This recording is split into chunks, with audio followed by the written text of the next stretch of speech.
우리 인생에는 언제나 결정적인 순간이 이렇게 다가올 때가 있어요. 누구에게나 그런 때가 있어요. 그렇죠? 학생에게는 뭐가 있을까요? 시험이라는 게 있잖아요. 그렇죠? 그 시험을 어떻게 보느냐에 따라서 그의 인생이 달라지기도 하고요. 또 운동선수에게는 어떤 큰 대회에서 결승, 이제 그걸 통해서 또 결정적인 순간을 맞이하고, 회사에서도 어떤 새로운 도약의 기회가 있을 때가 있어요. 그렇죠? 그런 기회가 올 때, 그런 중요한 때가 왔을 때 우리는 대부분이 이것을 위해서 무엇을 준비해야 될까 고민을 많이 하기도 하죠. 그래서 많이 연습하기도 하고 공부하죠. 또 전략을 세우기도 합니다. 경쟁력을 갖추기도 합니다. 자, 오늘 성경 보니까요, 이스라엘 백성들이 40년 동안의 광야 생활을 마치고 요단강을 건너서 약속의 땅에 들어왔다고 그렇게 말하고 있어요. 자, 이제부터는 이제 본격적으로 그들이 이 땅을 점령해 들어가야 될 그러한 때였습니다.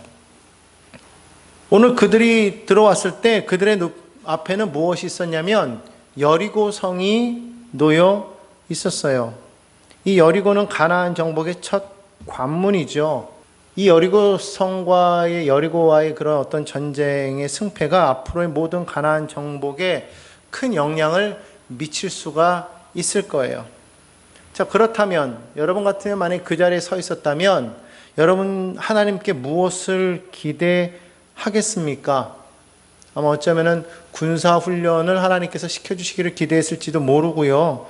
아니면 하나님께서 지혜를 주셔서 이 싸움을 어떻게 이겨나갈지 전략을 짜주시기를 바랬을지도 모릅니다. 어떻게 해야 이 성을 함락할 수 있을까? 뭔가 그거를 알려주시기를 아마 바랬을 거예요. 자, 그런데 오늘 여기 성경에 보니까 하나님께서는 전혀 다른 방식으로 이 싸움을 준비시키셨다라는 거예요. 오늘 저는 그것을 바라보면서 오늘 하나님께서 우리 인생들에게 정말 어떠한 것을 원하시는가, 인생의 전환점에서 하나님께서는 하나님의 백성들이 어떠한 모습으로 살기를 원하시는가, 오늘 이스라엘에게 행하신 그 은혜를 통해서 함께 나눠보기를 원합니다. 자, 첫 번째로 우리 함께 읽어보겠습니다. 하나님은 언약을 회복시키시고 승리를 준비하시는 분이십니다. 자, 이스라엘이요, 이제 요단을 건너서 마침내 하나님의 약속의 땅인 가나안 땅에 들어왔어요. 자, 한번 지도를 한번 보겠습니다. 자, 여기 보면은요, 지금 여기가 요단강이 이렇게 흐르고 있어요. 요단강이 흐르고 있고요. 이스라엘 백성이 이 모압 평지 시딤에서 출발해서 지금 이 요단강을 건너서 어디에 머물렀다고 그랬습니까? 길갈에 진쳤다고 그랬어요. 그렇죠? 그리고 우리는 지난주에 여기에 12돌을 가져다가 세웠다고 그렇게 이야기를 했어요. 그래서 하나님의 은혜를 기억해라. 하나님이 이 요단강을 건너게 하셨다. 이걸 알게 하게끔 하셨다고 그렇게 말씀을 드렸죠. 자, 그런데 보십시오. 이 길갈 앞에 지금 뭐가 있어요? 뭐라고 써 있어요? 지금 영어로 써 있어서 잘 안 돼. 여리고. 이 여리고라고 써 있는 거예요. 여리고. 그러니까 지금 이 길갈에 진쳤는데 바로 코앞에 뭐가 있어요? 바로 앞에 여리고성이 있는 거예요. 바로 앞에. 자, 그러면 여러분 같으면 지금 이 상황에서 뭘 해야 되겠어요? 바로 앞에 적이 있는데. 싸울 준비해야 되겠죠. 그렇죠? 군사를 다 무장시키고 이제 저 성 어떻게 하면 점령할까 하고 모여서 작전회의를 짜야 되는 게 맞겠죠? 자, 그런데요, 오늘 여호수아 5장 2절 말씀을 보니까 하나님께서 명령을 내리시는데요, 전혀 의외의 말씀을 하시는 거예요. 한번 읽어보겠습니다. 시작. 너는 부싯돌 칼을 만들어 이스라엘 자손들에게 다시 할례를 행하라. 할례를, 여러분 할례가 뭔지 아시죠? 남성들의 그 성기에 그 앞에 있는 표피를 칼로 잘라내는 거예요. 오늘날로 한번 쉽게 설명하면 포경수술하는 거 다 아시죠? 이제 그렇게 하는 것인데, 지금도 그렇지만은 그 당시에는 포경을 잘 안 했어요. 왜냐하면 의술이 발달하지 않았기 때문도 있고 위험한 일이기 때문에 그랬어요. 요즘에도 우리나라는 위생적으로 그거를 많이 하고 있지만 외국 같은 경우에는 안 하는 데가 또 많아요. 자, 그런데 이 할례라는 것이 사실은 이게 무척 그 당시에는 위험한 일이었고, 또 더군다나 전쟁을 앞둔 군인들에게 할례를 행하라? 앞에 적을 두고? 이거 말도 안 되는 일이잖아요. 여러분, 우리가 창세기 34장에 보면 히위 족속 중에 이 하몰의 아들인 세겜이 야곱의 딸을 흠모하여서 어떻게 합니까? 그를 강제적으로 힘으로 사랑을 나누잖아요. 그러니까 결국 그것을 놓고 그 아들들 중에서 이 시몬과 레위가 분함을 느껴가지고 어떻게 해요? 그들로 하여금 언약을 맺게 하잖아요. 우리의 딸들을 너희가 데려가길 원한다면, 그렇다면 한 가지, 우리는 할례 받은 백성이기 때문에 할례 받지 못한 민족과는 우리가 사돈 간에 결혼할 수가 없다. 그러니까 만약에 너희가 우리의 딸들과 결혼하길 원한다면 너희 족속의 남자들이 다 할례를 받아라 그랬단 말이에요. 그러니까 그들이 봤을 때 이들과 함께 연합하는 데 있어서 할례는 그렇게 큰 손해 같지가 않은 거예요. 그래서 좋다. 그리고 나서 어떻게 합니까? 다 할례를 받았다고 성경은 말하고 있어요. 자, 그런데 3일째 됐을 때 시몬과 레위가 어떻게 합니까? 밤에 몰래 가가지고 그곳에 있는 남자들을 다 어떻게 해요? 죽였다고 그랬어요. 몇 명이? 둘이서. 무슨 말이냐면 할례하고 나서 3일째 되면은요, 고통이 아주 극에 달할 때고요, 잘 움직일 수가 없었을 때라는 거예요. 그러니까 그럴 때에 단 둘이 가가지고 그들을 다 멸했다라는 것은 그만큼 싸움에 앞둔 병사들에게 할례라는 것은요, 매우 위험한 일이라는 것이죠. 자, 그런데 하나님이 이 일을 몰랐을까요? 아실 거 아니에요. 그럼에도 불구하고 하나님께서는 이스라엘 백성들에게 뭘 하라고 그래요? 할례를 행하라고 그랬다라는 거예요. 왜 그랬을까요? 하나님께서는 이스라엘 백성들이 할례를 행하게 되면 정말 전쟁이 일어났을 때 속수무책일 수밖에 없다라는 그 사실을 몰랐기 때문일까요? 그렇지는 않았을 거라는 거예요. 그렇죠. 여기는 분명한 이유가 있었다라는 거예요. 뭘까요? 바로 그것은 하나님께서는 이스라엘 백성이 전쟁할 때에 자신들의 힘과 자신들이 가지고 있는 그 칼을 의지하지 말고 오직 하나님의 언약을 의지하기를 원하셨다라는 것이죠. 무엇을 원했다고요? 하나님의 언약을 의지하기를 원했다. 여러분, 이 할례라는 것이 그냥 단순한 어떠한 그 위생을 위한 치료가 아니죠. 그렇다고 단순한 종교의식도 아니라는 거예요. 이거는요, 하나님께서 아브라함과 언약을 맺으실 때 주신 언약의 표징이었다라는 거예요. 창세기를 한번 보겠습니다. 창세기 17장 10절에서 11절은 이렇게 말하고 있어요. 너희 중 남자는 다 할례를 받아라. 이게 뭐라는 거예요? 이것이 나와 너희 사이의 언약의 표징이다. 언약의 표징이다. 할례는 뭐다? 언약의 표징이라는 거예요. 다시 말하면 할례를 받은 사람은 하나님께 속한 백성이라는 거예요. 그래서 할례를 받은 백성은 하나님의 언약 안에서 하나님의 백성답게 살아가라고 표시하는 것이죠. 오늘 이 할례가 그런 거였어요. 그래서 여러분, 우리 다 알다시피 출애굽한 세대는요, 다 할례를 받았단 말이에요. 모세도 마찬가지로 할례를 받았고요. 다 할례를 받았어요. 그런데 여러분, 광야에서 태어난 2세대는요 아무도 할례를 받지 못했다라는 거예요. 왜 할례를 받지 못했는지에 대해서 성경은 말하고 있지 않아요. 뭐 여러 가지 이유가 있을 수 있겠지만 어쨌든 아무도 할례를 받지 못했다라는 거죠. 40년 동안을 언약의 표징이 없었다라는 거예요. 이어지지 않았다라는 것이죠. 그런데 할례를 행하라. 왜 그랬을까요?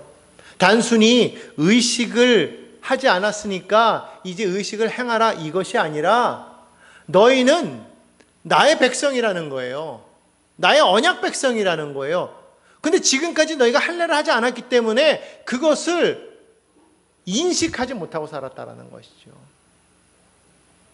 이 할례를 통해서 너희의 정체성을 다시금 회복하라고 지금 할례를 말씀하셨다라는 거예요. 그것도 언제? 여리고를 무너뜨리기 직전에, 여리고와의 싸움 직전에 하나님께서는 먼저 무엇을 새롭게 해라? 마음을 새롭게 하라는 거예요. 그리고 하나님께서는요, 성을 정복하는 것도 중요하지만 제일 먼저 해야 될 게 뭐냐면 언약 관계 속에서 너희를 새롭게 하라는 거예요. 언약을 회복하라는 거예요. 오늘 여러분, 우리에게 하나님께서 말씀하시는 게 그거예요.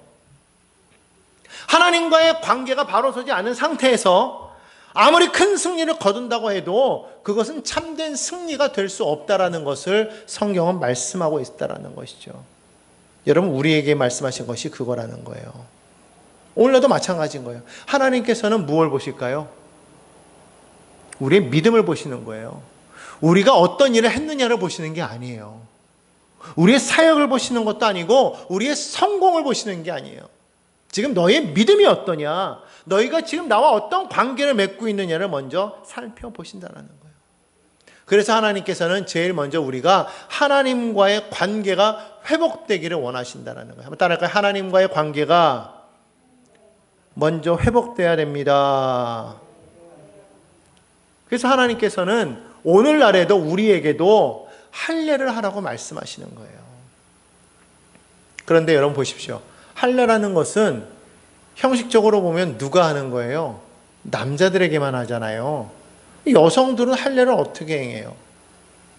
또 그리고 이것이 지금까지는 할례를 행하지 않았었는데 이 할례를 행하지 않은 사람들은 그럼 어떻게 되느냐라는 거예요. 자, 그런데 성경을 보니까요, 이것이 단순히 육체적인 할례만 할례가 아니라고 그렇게 말하고 있어요. 사도 바울이 로마서 2장 29절에 뭐라고 말합니까? 오직 이면적 유대인이 유대인이며 할례는 어디에 해라? 마음에 할지니, 그렇게 말씀하고 있어요. 로마서 2장 29절에. 그러니까 하나님께서 원하시는 것은 육체의 할례가 아니라 마음의 할례였다라는 거예요. 그러면 신약에서만 그렇게 말하고 있느냐? 아니에요. 구약에도 보면 그렇게 말씀하고 있어요.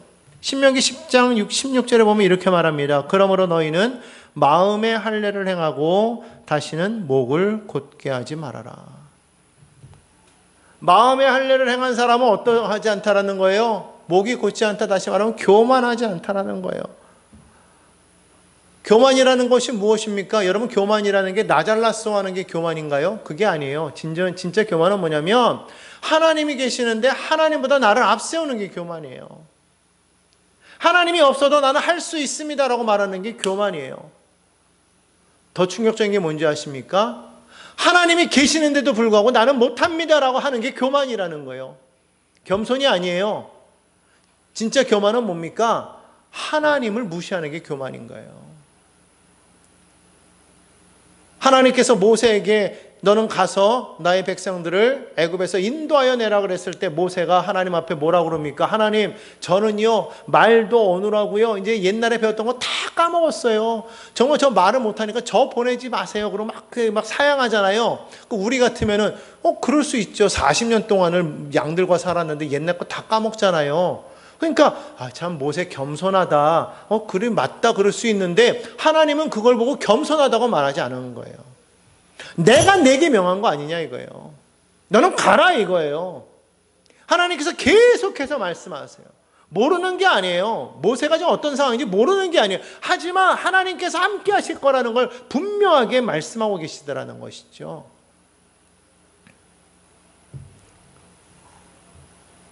마음의 할례를 해라. 다시 말하면 하나님을 신뢰해라. 그래서 신명기 30장 6절에는 이렇게 또 말합니다. 내 하나님 야훼께서 내 마음과 내 자손의 마음에 할례를 베푸사 너로 마음을 다하며 뜻을 다하여 내 하나님 야훼를 사랑하게 하사 너로 생명을 얻게 하실 것입니다. 이렇게 말씀하고 있어요. 이게 무슨 말입니까? 하나님께서 우리가 마음에 할례를 했을 때 우리가 어떻게 하게 된다는 거예요? 하나님을 사랑하게 된다는 거예요. 여러분, 하나님을 사랑하는 마음이 어디서 오느냐? 마음의 할례를 행할 때 가능하다는 거예요. 그리고 우리가 마음에 할례를 행하게 되면 어떻게 됩니까? 하나님께서 우리에게 생명을 주신다.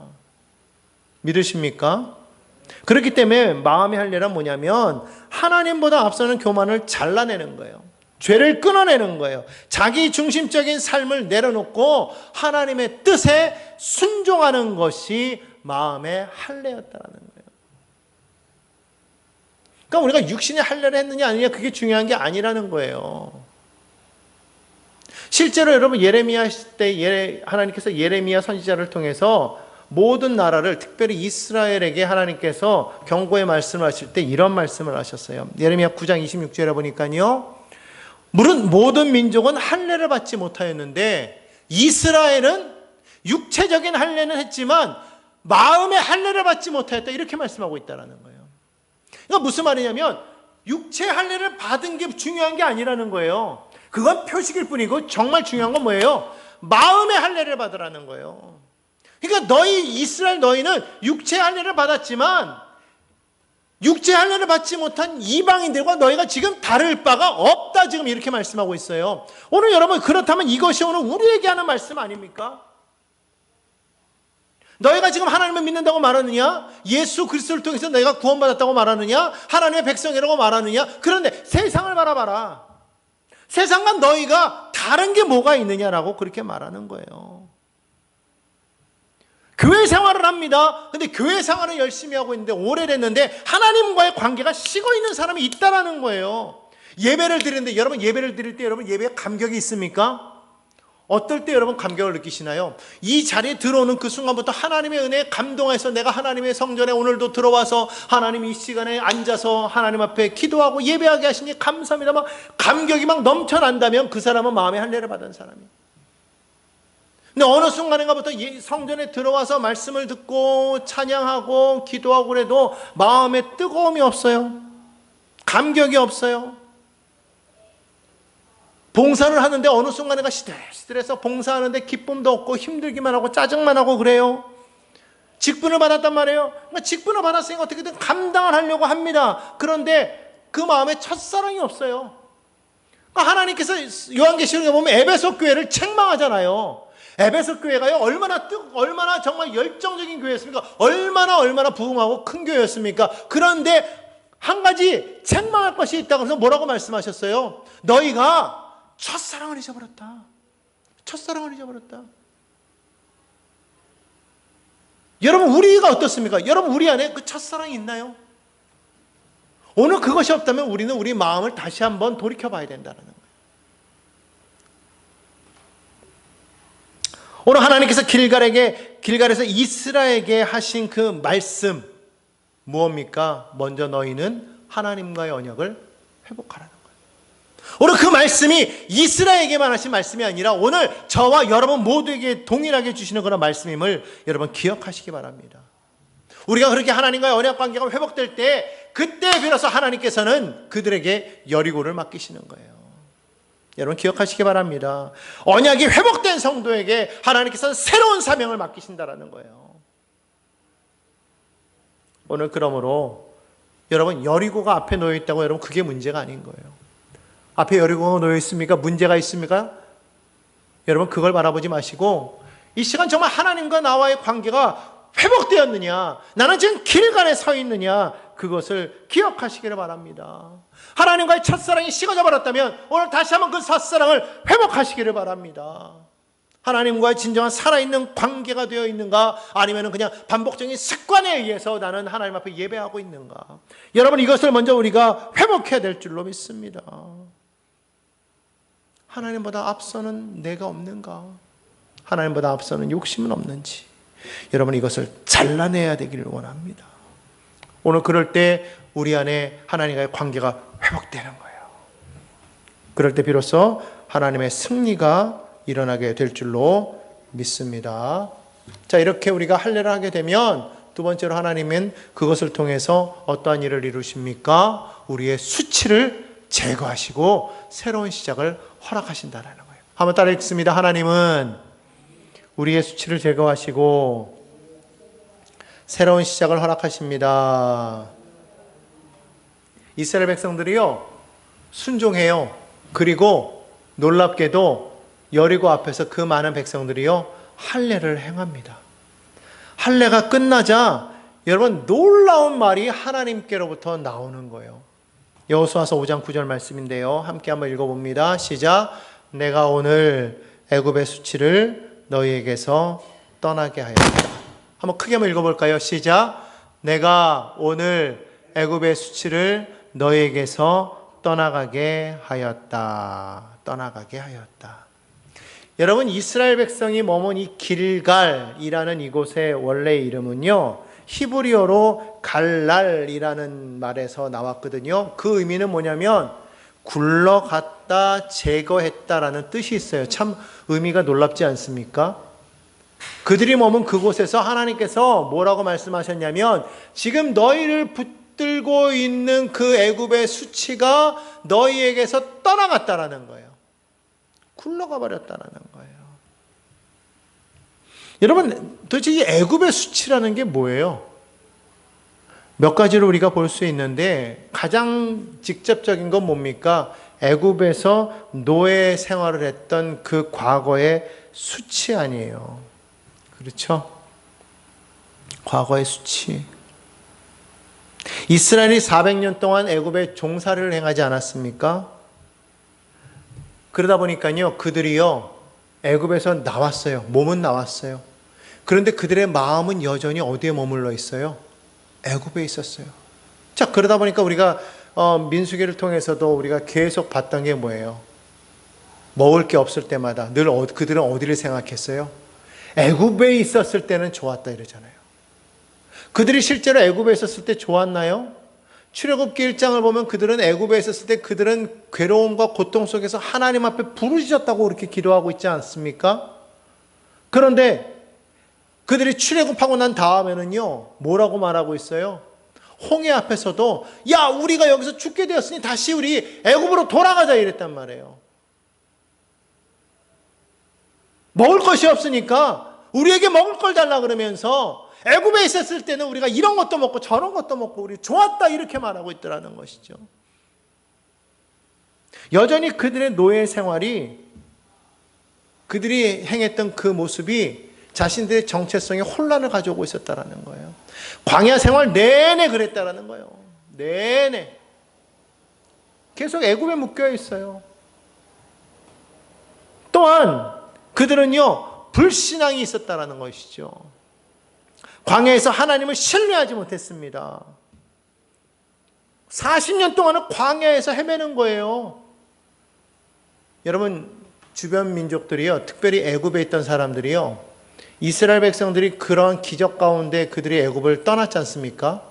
10가지 재앙이 애굽에 내리고 막 애굽이 완전히 초토화되잖아요.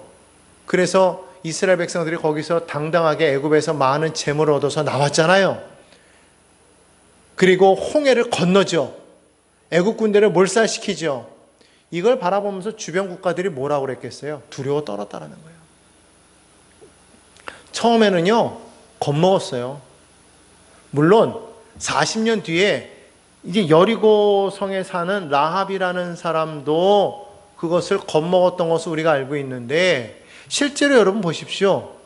이들이 40년 동안을 계속해서 돌아다니니까요 처음에는 야, 저들의 하나님 정말 살아있나 보다 그렇게 생각했던 주변 민족들이요 1년이 지나고 2년이 지나고 3년이 지나면서 계속 뭐라고 그래요? 뭐야?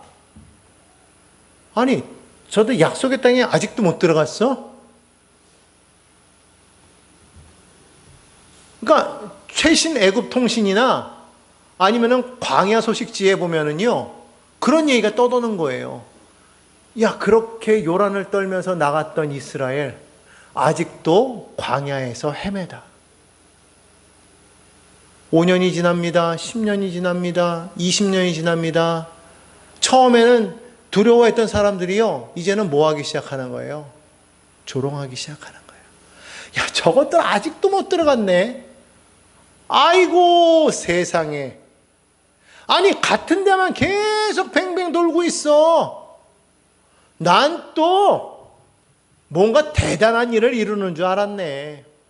아무것도 아니구만. 얼레리 꼴레리. 야, 너네 아직도 못 들어갔냐? 아직도 못 들어갔냐? 이랬단 말이에요. 그러니까 여러분 생각해 보시죠. 얼마나 수치스러워요. 예수 믿고 구원 받았다고 그러고 막 자랑하고 뭔가 처음 시작할 때는 야, 저 사람들 정말 예수 믿고 복 받은 사람들 같아. 변화된 것 같아. 하나님의 자녀가 된 것 같아. 그랬는데 1년 지나고 2년 지나고 5년 지나고 10년 지났는데 맨 그 모양 그 꼴이야. 주변 사람들이 점점 보다가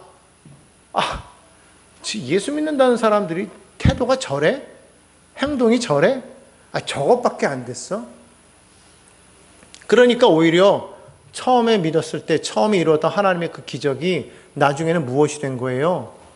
이스라엘의 수치가 된 거예요. 꼬리표가 된 거예요. 아직도 못 들어갔다. 그러니까 결국 그들이 언약의 백성이라고 할례를 했었지만 결국 아무것도 아닌 거예요. 그런데 결국 광야 생활하는 가운데 보니까 그들도 할례를 받지 않아요. 언약 백성이 더 이상 아니었다라는 거예요. 그러니까 얼마나 수치스럽습니까?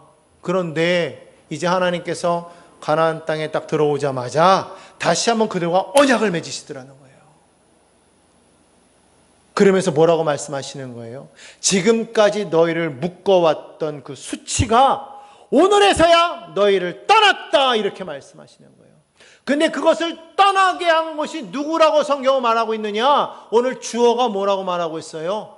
누가 떠나게 했대요? 내가 떠나게 했다, 이렇게 말하는 거예요. 여기서 말하는 나라는 건 누구예요? 여호수아입니까? 이스라엘 백성이에요? 하나님이요. 하나님이 이 모든 수치를 너에게서 떠나게 했다는 거예요. 대부분 많은 사람들이 오늘날에도 지난 자신의 과거에 묶여가지고요, 앞으로 나아가지를 못하는 거예요. 나는 과거에 이렇게 실패했어. 나는 이렇게 살아왔어. 나는 이랬기 때문에 정말로 나는 앞으로 나아갈 수가 없어. 나 같은 사람이 어떻게 행할 수 있어? 여러분, 사단이 그걸 알아요. 그러니까 자꾸 우리 마음에 와서 야, 너 같은 놈이 무슨 예수 믿고 변화받았다고 그렇게 자랑해? 네가 무슨 복 받은 사람이야? 네가 뭘 알 수 있겠어? 넌 알 수 없어. 넌 실패자야. 넌 패배자야. 너 이전에도 이렇게 살았잖아. 자꾸 마음에 자꾸 과거를 들추면서 자꾸 정죄하는 거예요. 근데 또 우리는 그것을 듣고 뭐라고 그래요? 맞아. 난 그런 사람이지. 난 그렇지. 근데 여러분, 오늘 이 길갈의 이 사건은 오늘 우리에게도 중요한 걸 말씀해 주시는 거예요. 너희를 묶고 있던 그 수치가 오늘 굴러갔다라는 거예요. 그것을 누가 굴러가게 하셨다라는 거예요? 하나님이 굴러가게 하셨다라는 거예요. 이스라엘은요, 그 수치를 스스로 벗을 수가 없었어요. 근데 하나님께서 그거를 제거해 주셨다라는 거예요. 이게 뭡니까? 이게 은혜라는 거예요. 우리도 마찬가지 아닙니까? 여러분, 우리의 과거의 지난날의 모든 허물과 잘못들을 여러분 우리 스스로가 이걸 벗을 수가 있습니까? 못한다라는 거예요. 이것을 온전케 하신 이는 오직 예수 그리스도 한 분밖에 없다라는 거예요. 그러니까 우리도 예수 그리스도께서 십자가를 지심으로 말미암아 우리의 모든 수치와 허물이 다 굴러갔다고 성경은 말씀하고 있는 거예요. 그래서 바울은 골로새서 2장 11절에서 바로 그리스도와 이 할례를 연결해서 이렇게 표현하고 있어요. 한번 읽어보겠습니다. 또 그 안에서 너희가 손으로 하지 아니한 할례를 받았으니 그리스도의 할례라. 아하, 그렇구나. 우리는 실제적인 육신의 할례를 받지 않았지만 예수 그리스도를 통해서 할례를 받았구나라고 바울은 말씀하고 있다는 거예요. 그 예수 그리스도를 통한 그 할례, 바로 그것을 통해서 우리를 묶고 있던 지난날의 모든 허물과 수치가 다 떠나가 버렸다는 거예요. 은혜라는 것이죠. 여러분, 하나님은요, 그걸 보시는 거예요. 우리의 과거보다 하나님은 그 은혜를 더 보시는 거예요. 여러분, 그렇기 때문에 예수 그리스도의 그 십자가는요, 그냥 우리의 어떤 죄와 허물을 잠깐 이렇게 덮어도, 예를 들어서 여기에 어떤 좀 냄새나는 물건이 있어요. 그러면 이걸 치우는 방법은 여러 가지가 있었는데, 간단하게는 뭐 하는 게 있어요? 덮는 거 있죠. 덮어버리는 거. 예. 근데 이게 완전한 해결책인가요? 그렇지 않죠. 완전한 해결책은 뭐예요? 완전히 치워버려야지. 여러분, 예수 그리스도의 십자가 사건은요, 우리의 죄와 허물을 이렇게 덮는 게 아니에요. 뭡니까? 완전히 지워버리시는 거예요. 그리고 우리로 하여금 이제 너는 의인이다 이렇게 말씀하시는 거예요. 한번 따라할까요? 나는 예수 안에서 의인이 되었습니다. 그래서 바울은 고린도 후서 5장 17절에서 이렇게 말씀하시는 것이죠. 다 아시는 말씀이죠. 한번 읽습니다. 그런즉 누구든지 그리스도 안에 있으면 새로운 피조물이라. 이전 것은 지나갔으니 보라 새 것이 되었도다. 뭐가 되었다고요? 새 것이 되었도다. 여러분은 새로운 존재가 된 거예요. 누굴 통해서? 예수 그리스도의 십자가 사건을 통해서. 그 할례를 통해서 여러분들은 새로운 존재가 된 줄로 믿습니다. 그게 은혜라는 거예요. 그래서 오늘 하나님께서 말씀하시는 거예요. 오늘 너의 수치를 내가 굴러가게 하였다. 누가? 하나님이. 하나님이 우리 안에 있는 모든 수치를 굴러가게 하였다. 그러므로 너희는 더 이상 과거의 실패, 상처, 죄책감에 묶여 살지 말아라. 오늘 말씀하시는 줄로 믿습니다. 그게 복음이에요. 여러분, 복음이라는 게 뭐예요?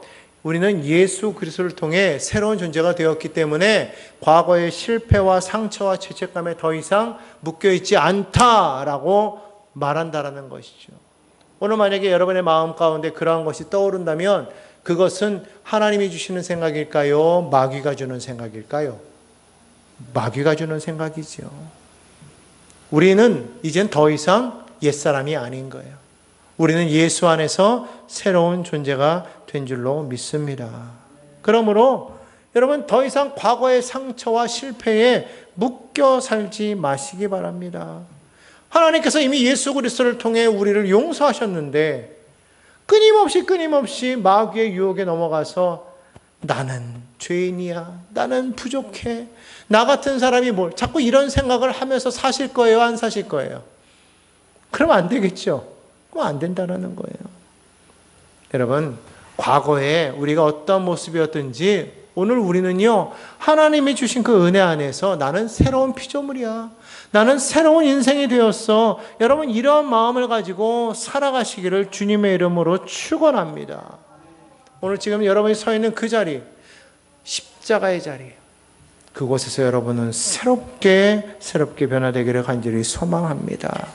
한번 결론적으로 다시 한번 말씀드리면, 하나님께서는 여리고를 코앞에 두고서 우리에게 여리고를 어떻게 점령할 것인지에 대해서 말하지 않았어요. 제일 먼저 하나님께서 우리에게 말씀하신 건 뭡니까? 언약을 회복하게 하셨다는 거예요. 한번 따라합시다. 먼저 언약을 회복하라.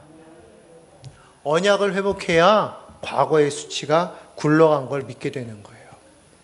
하나님의 그 언약을 우리가 믿지 못하면은요, 여러분, 우리는 끊임없이 마귀의 미혹에 빠져서 우리는 정죄하고 죄책감에 머물 수밖에 없는 거죠.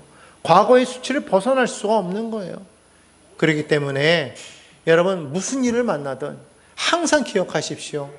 하나님의 언약을 나는 회복하였는가? 하나님과 온전한 관계를 맺고 있는가? 그럴 때 우리의 모든 수치는 다 하나님께서 제거하시는 줄로 믿습니다. 오늘 여러분들이 그러므로 여러분, 과거의 실패, 상처, 이런 모든 것들을요, 예수 그리스도의 십자가에다 못 박아 버리시기 바랍니다. 하나님의 은혜 앞에 나오시기를 바랍니다. 그러면 하나님께서 그때부터 저와 여러분들을 하나님께서 새로운 형상으로 빚어가실 줄로 믿습니다. 그렇게 될 때 여러분 앞에 놓여있는 그 모든 여리고와 같은 문제 또한 무너지게 될 줄로 믿습니다. 오늘 그러므로 하나님 앞에 믿음으로 선포하며 언약을 회복하고 여러분 안에 모든 수치를 하나님께서 굴러가게 하셨다는 것을 믿으시고 새로운 삶과 사명을 향해 믿음으로 전진해 나아가는 복된 성도 여러분들 다 되시기를 주님의 이름으로 축원합니다.